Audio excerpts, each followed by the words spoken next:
warning about it. All you need is your teenager's username and password, and you have access to spyware that'll let you track everything they do online, whether it's on the phone or on the computer.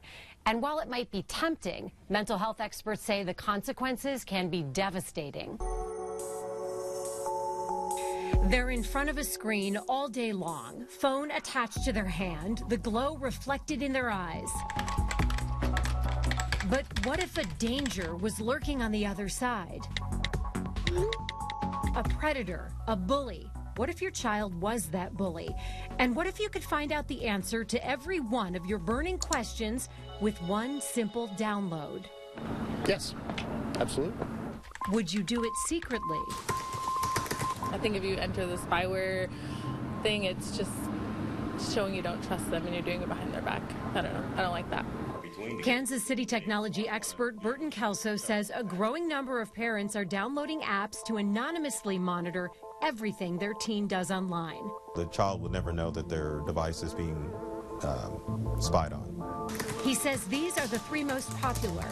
Number one, an app called Teen Shield. You install it on your child's smartphone and you have total access to all phone records and texts. Number two, You Know Kids. This one does that as well, and it monitors all social media accounts, and it scans the internet and alerts you if your child creates any new social media profiles under different names. And finally, Teen Safe. In addition to monitoring calls, texts, and social media accounts, parents can also remotely install this one on their kid's smartphone, never even touching the device. But before you hit purchase, hit the pause. Generally, going behind their backs is not going to turn out well. Pediatric psychologist Dr. Stephen Lassen says secretly installing anything is a terrible idea, one that could shatter trust and push any troublesome behavior further underground. And that trust is very difficult to rebuild. So how do we keep our kids safe when we're living in the middle of a generational chasm? I think the divide is difficult. Children who don't know life without technology. They have been manipulating laptops and iPads before they could walk. And many of us still trying to learn the basics. Here's what Dr. Lassen recommends. Go ahead and install those apps, but tell your teen or child you've installed them and that you will be doing periodic spot checks of their devices.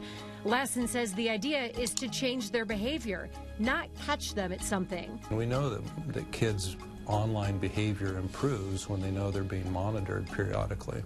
And most but not all caregivers we spoke with say that's an idea they like. I would rather have like an open, trusting relationship with them where I know passwords and things like that, of course, but I just check it frequently and that kind of thing, but know that I can trust them. With my nieces, you know, only the children I know, I would tell them.